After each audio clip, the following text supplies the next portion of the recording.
现在有一种疾病，大家常常听到，叫做胃食道逆流。它产生的原因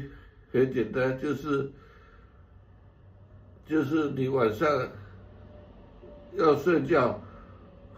平躺下去的时候，你会觉得差不多1小时或半小时，或者半夜的时候，觉得胸部、喉咙的话很痛，就是胃部的胃酸、强酸经过那个贲门，就是食道到胃部的一个门，居然倒灌回来。所以因为这是强酸的关系，所以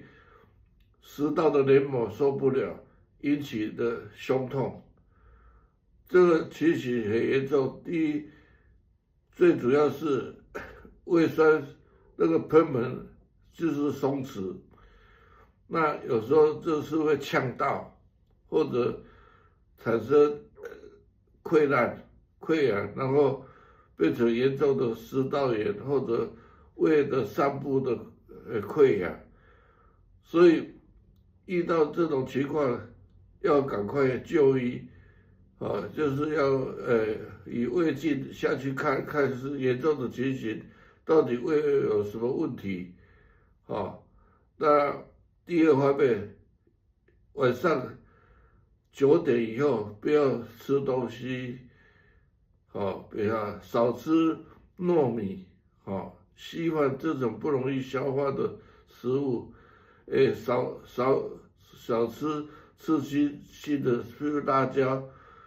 姜、葱，姜、葱这些刺激性的酒类，这些刺激性的食物，那要赶快治疗，可以用抽血的方式或胃液的方式，看里面有没有幽门杆菌，然后呢，它是可以很容易治疗，不过呢，它的时间大概要超过3个月，甚至达到1年的好的保养。因为我们胃如果有发生毛病，其实你这个胃的不舒服已经很久了，差不多是3个月到6个月以上的胃的不舒服。不过你白天不会察觉得到，因为你在工作，都是晚上躺下来才察觉得到。所以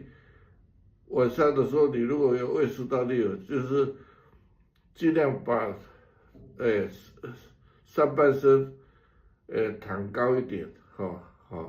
或者不要躺平，而且不要靠左侧躺，这会压迫到胃部，引起胃部的不舒